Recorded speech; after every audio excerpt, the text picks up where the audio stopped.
안녕하세요. 저는 대전에 사는 40대 후반의 여자입니다. 저는 최근 남편의 불륜으로 인해 이혼을 하게 되었어요. 평소 불륜 드라마를 보면서 도대체 불륜은 왜 저지르는 건지 이해가 가질 않았거든요. 그런데 드라마에 나올 법한 이런 일을 제가 당하게 되었더라고요. 하지만 저 나름대로 시원한 복수를 해줘서 미련은 없습니다. 지금부터 제 이야기를 들려드릴게요. 저는 소위 말하는 다이아몬드 수저, 금수저같이 엄청 부유한 집안은 아니었지만 그래도 부족함 없는 집안에서 부모님의 사랑을 듬뿍 받으면서 자랐어요. 저희 부모님은 제가 외동딸이라 금이야 오기야 하시면서 하고 싶은 게 있다고 하면 꼭 해주셨어요. 저는 그런 부모님의 열렬한 서포트를 받으며 산부인과 의사까지 될 수 있었어요. 의대 생활을 하면서 늘 제게 힘이 되어주던 동기가 한 명 있었어요. 그 동기를 만나면서 많은 위로를 받고 힘든 일도 같이 극복해 나갈 수 있었습니다. 저에게 있어서 힘든 의대 생활을 무사히 잘 보낼 수 있게 해준 참 고마운 친구였죠. 저희는 그렇게 5년 정도의 긴 연애를 하고 결혼을 하게 되었어요. 남편은 현재 대전 중심가에서 성형외과를 운영하고 있는 성형외과 의사예요. 남편이 처음엔 저와 같이 대학병원으로 가려고 했는데 요즘은 성형이 대세라면서 갑자기 성형외과로 방향을 틀더라고요. 저희 때만 해도 성형외과가 지금처럼 많지가 않아서 유망주였긴 했어요. 그래서 저도 남편의 의견에 딱히 반기를 들지 않았었어요. 저와 남편은 너무나 반대되는 성격을 지니고 있었어요. 제 성격은 숨김없는 털털 그 자체였고 남편은 다정하면서도 섬세했거든요. 반대되는 성격이 잘 맞는다는 게 꼭 없는 말은 아니었나 봐요. 남편과 저는 살면서 단 한 번도 싸운 적이 없었어요. 보통 저의 직설법인 화법을 들으면 다들 화나서 본인한테 시비 거는 건 줄 알아요. 하지만 남편은 제가 전혀 화나지 않았고 그냥 의견을 제시하는 것뿐이라는 걸 잘 알고 있어서 저희는 전혀 싸울 일이 없었죠. 그때까지만 해도 저희 인생에는 이혼이란 단어가 없을 줄 알았습니다. 한 번은 저희 병원에 검사하러 오신 환자분이 한 분 계셨어요. 꽤 젊어 보였는데 생리를 하지 않아서 걱정되는 마음에 검사 받으러 오셨다고 하더라고요. 아직 미혼인데 혹시나 임신이라도 했을까봐 엄청 불안해하며 걱정하고 계셨어요. 생리를 안 하는 건 다양한 이유가 있다고 꼭 임신 때문은 아니라고 안심시켰죠. 그런데 최근 환자분이 느꼈던 증상들을 들어보니 임신이 맞는 것 같더라고요. 저는 초음파 검사를 한번 해보자고 환자분께 권했어요. 환자분은 처음에 무서워서 검사 안 하겠다고 하다가 결국 침대에 누우셨어요. 초음파를 확인해보니 설마가 사람 잡는다고 임신 6주차더라고요. 제가 임신 6주차라고 말씀드리니 환자분께서 울기 시작하셨어요. 임신이라고요? 아니에요. 임신 아닐 거예요. 한 번만 다시 검사해주세요. 선생님 제발요.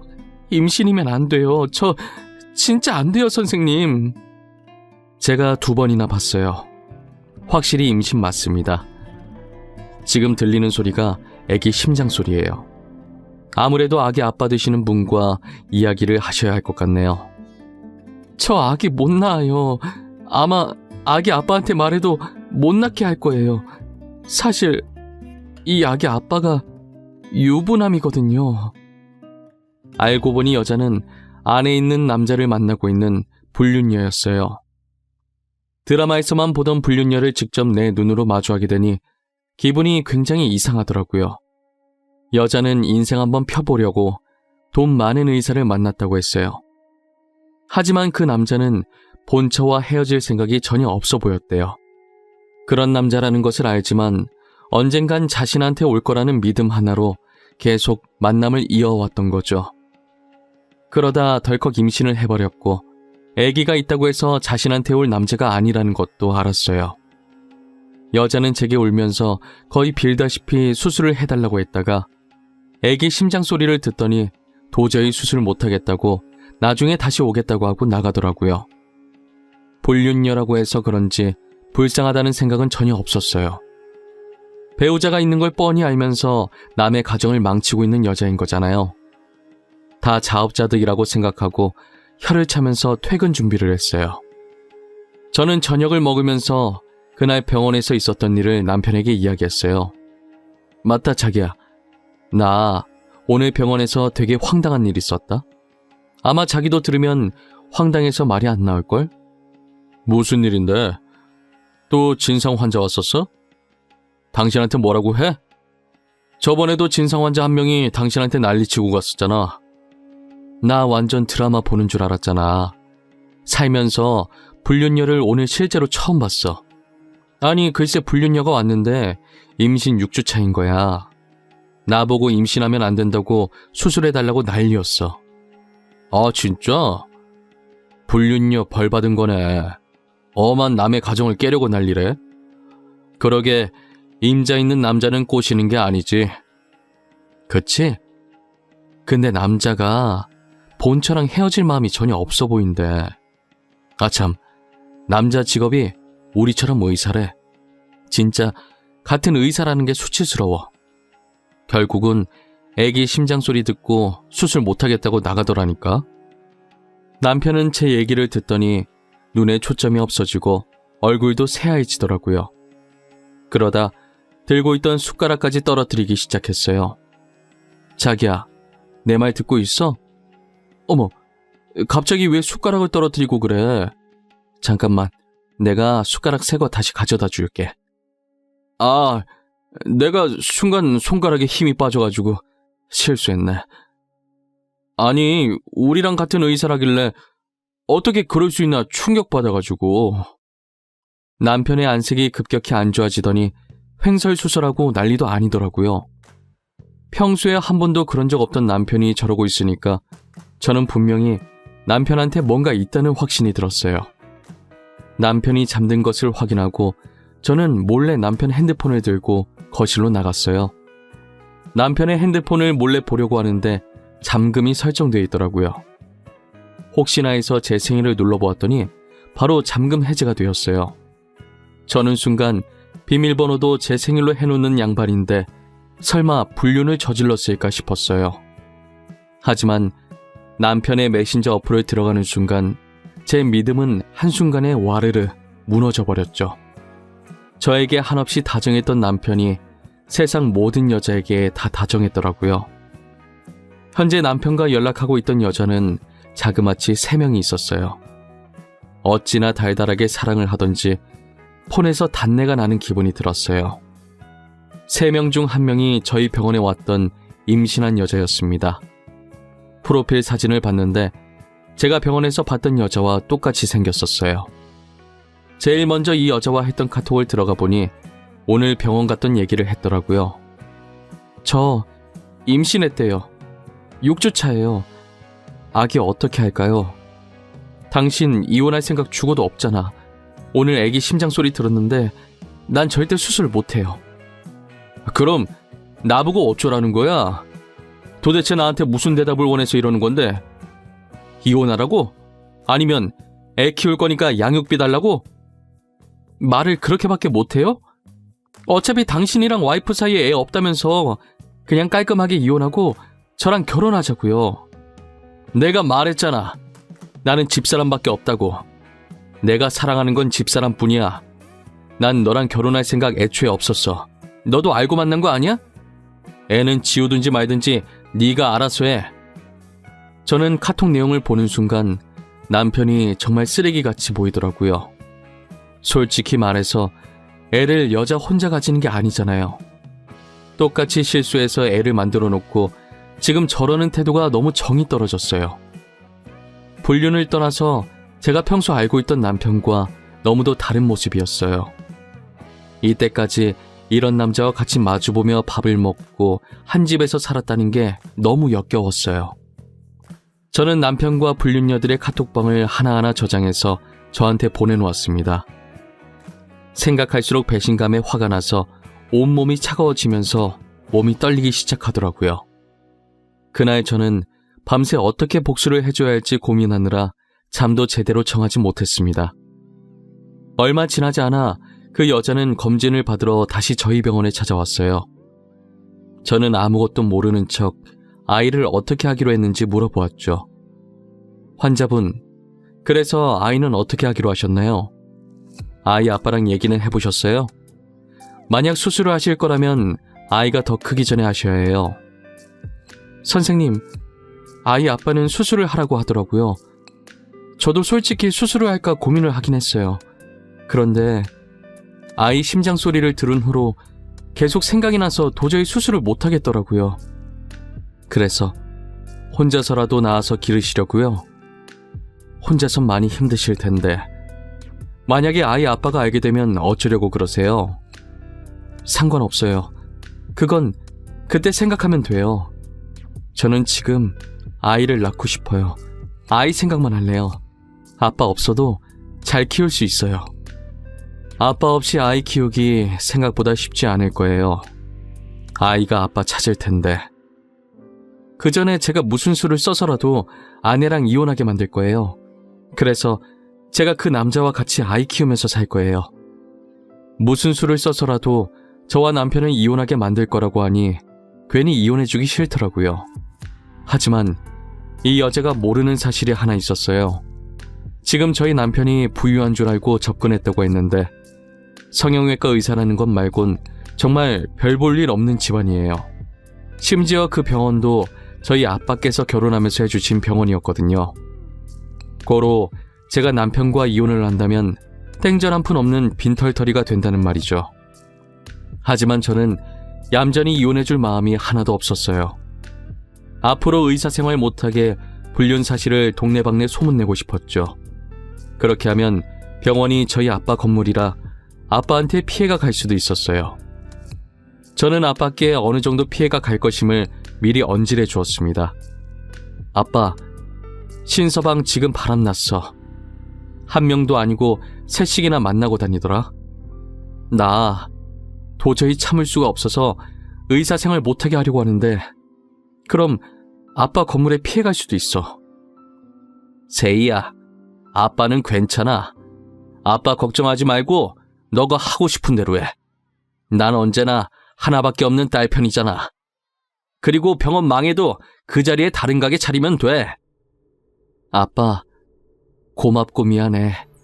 대신 아빠 딸 당한 만큼 복수 제대로 해주고 올게. 신서방이랑 그 여자들 한국에서 고개도 못 들고 다니게 할 거야.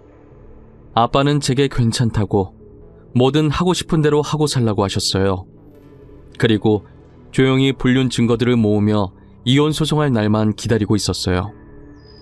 저는 남편을 몰래 따라다니며 나머지 두 여자와 만난 것도 다 찍어놨어요. 이미 증거는 넘치지만 아이가 커서 수술할 수 없도록 일부러 시간을 최대한 오래 끌었습니다. 남편이 만나고 있던 여자들은 죄다 자신보다 가난한 사람들이었어요. 남편은 자기보다 돈 없는 여자 만나면서 그 여자들이 자기를 우러러보고 멋있다고 치켜 세워주면서 그렇게 자존감 챙기면서 살아왔던 거죠. 어떻게 보면 자기보다 잘난 저한테 열등감을 느꼈던 것 같기도 하고요. 저는 시간이 흘러 여자가 수술할 수 없을 지경에 다다랐을 때 남편과 이혼 소송을 하고 상간녀들한테도 같이 상간녀 소송을 했습니다. 상간녀들은 뻔뻔하게 자신들은 남편이 유부남이었다는 걸 모르고 만났다면서 당장 고소 취하해달라고 저희 집으로 찾아왔더라고요. 제발 고소 취하해주세요. 그 사람이 유부남인 거 몰랐어요. 저한테 총각이라고 했단 말이에요. 저는 너무 억울해요. 정말 고소장 온 거 보고 알았어요. 저도요. 저도 유부남인 거 알았으면 절대 안 만났을 거예요. 진짜예요. 믿어주세요. 그러니까 제발 한 번만 용서해주세요. 부탁드립니다. 가족들이 알면 안 돼요. 카톡을 보니 제 남편이 미리 유부남이라고 말하고 만났던데 몰랐다는 게 말이 되나요? 그리고 자기 가족들이 상처받을 거 생각한 사람들이 제가 상처받을 건 생각을 못했나 봐요. 물론 임신했던 여자도 뒤늦게 다른 상간녀들처럼 몰랐다고 하려고 했는지 뻔뻔하게 저를 찾아왔고요. 아니, 잠시만 다들 비켜봐요. 나도 이 여자한테 할 말이 있으니까. 나도 유부남인 거 몰랐어. 그리고 난 이 남자 애까지 가진 사람이야. 뭐야? 당신이 이 남자 와이프였어? 저희는 구면이네요. 여기서 보니까 또 색다르지 않아요? 주변에 수많은 병원들이 있는데 하필 검진을 받으러 와도 나한테 왔을까? 제 발로 잘 찾아오셨더라고요. 그럼 그동안 다 알고 있으면서 날 갖고 논 거야? 당장 대답해. 이때까지 네가 나를 가지고 논 거였냐고! 가지고 놀다니요. 말하는 것도 천박하네. 수준이 딱 거기까지니까 이런 짓을 하고 다녔겠지. 아이는 이제 어떻게 키우려나? 우리 남편은 이제 빈털털이 될 텐데 혼자 키우든 둘이 키우든 잘 키워봐요.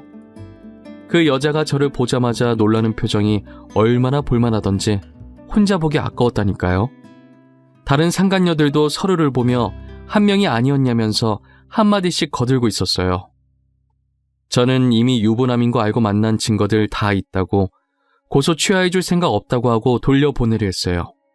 하지만 취하해주기 전까지 절대 나갈 수 없다며 뻗팅기길래 결국 경찰 불러서 내쫓아버렸습니다. 그리고 모든 불륜 자료들을 상간녀들 회사 커뮤니티에 익명으로 올렸어요. 남편은 제가 의사협회에 글을 올려서 앞으로 의사생활을 하기에 충분히 힘들어 보였는데 동시에 사소하게 있었던 의료사고들도 한 번에 터지면서 의사생활을 거의 못한다고 볼 수 있었죠. 그렇게 남편의 병원은 한순간에 망해버리고 알고 지내던 의사들도 남편과 손절해버렸어요. 모든 것을 잃은 남편은 대출까지 받아서 저한테 위자료를 줬어요. 그리고 상간녀 중에 가족들이 알면 안 된다고 빌었던 여자가 유부녀였나 봐요. 상간남 소송까지 당하는 바람에 결국 엄청난 빚만 떠안게 된 것이죠. 상간녀들도 저한테 줄 위자료가 없어서 사채까지 쓴 모양이에요. 돈을 노리고 남편에게 접근했던 그들이 빈털터리가 된 것을 보니 너무 통쾌했습니다. 한 번은 이혼하고 나서 남편이 제 병원에 찾아온 거예요. 세희야, 그동안 잘 지냈어? 내가 염치 없이 여기 찾아오면 안 되는 거 아는데 너가 너무 보고 싶어서 왔어. 내가 사랑했던 사람은 정말 너 말고는 아무도 없었어. 나야 뭐 잘 지내지. 전보다 훨씬 살기 좋아. 그리고 난 너 전혀 안 보고 싶었는데 나를 그렇게 사랑했다면서 왜 다른 여자들을 만나고 다녔니? 네 말 앞뒤 전혀 안 맞는 거 알아? 내 인생에서 여자는 정말 너밖에 없었어. 그 여자들은 그냥 친구 같은 사이였던 거지. 사랑했던 감정은 전혀 없었어. 만나면 재밌어서 몇 번 놀았던 것뿐이야. 지금 그걸 말이라고 하고 있는 거야? 너는 재밌어서 몇 번 노는데 애까지 만들고 다니니? 그래서 그 애는 나도 불쌍한 인생 살 것 같은데 애한테 미안하지 않니? 애는 그 여자가 키우기로 했어. 애초에 내가 의사라서 집안이 부자인 줄 알고 접근했더라고. 너랑 이혼한 후로 의사 생활도 못하고 내 집안도 알고 나니 바로 그만하자고 하더라. 그렇게 다시 만난 남편의 꼴은 말도 못하게 망가져 있었습니다. 빚은 쌓여 있는데 의사 생활은 다시 못하니 막노동이라도 하고 있더라고요. 꾸준 일이라고는 해본 적이 없던 양반이 난생 처음 막노동이라는 몸쓰는 일을 하려니 얼마나 힘들겠어요. 살아온 정이 있어서 그런지 안쓰럽긴 한데 자기가 자초한 일이라 도와주고 싶진 않았어요. 그래도 요즘에 남편과 제 사이에서 아이가 없다는 걸 천만다행이라는 생각을 했어요. 만약 저희에게 아이가 있었다면 아버지의 행동에 얼마나 상처를 받았겠어요. 저는 앞으로 다른 남자를 만나 연애를 하거나 재혼을 할 생각이 눈꼽만큼도 없어요. 다들 저보고 아이도 없으니 새 출발하기 좋다며 얼른 털고 일어나서 다시 시작하라더라고요. 제 인생에서 결혼은 한 번이면 좋겠어요. 2번 상처받고 싶진 않았거든요. 무엇보다 제일 중요한 건 더 이상 사람에게 믿음이 가지 않았습니다. 절대 그러지 않을 것 같았던 사람에게 배신을 당하니 그렇게 되더라고요.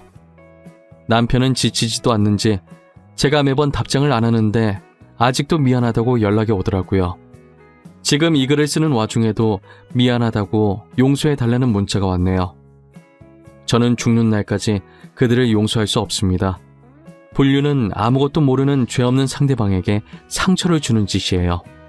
저는 먼저 사실을 알고 이혼 소송을 하고 당한 만큼 돌려줬다지만 몰랐던 사람들은 그냥 가만히 있다가 이혼을 당하는 거잖아요. 남에게 상처 주는 짓을 한다면 언젠간 다 자신에게 돌아가게 되어 있다는 것을 여러분들은 잊지 않으셨으면 좋겠습니다. 날이 많이 춥습니다. 이런 날씨에 감기 걸리기 쉬우니 다들 옷 따뜻하게 입고 다니세요. 지금까지 제 이야기 들어주셔서 감사합니다.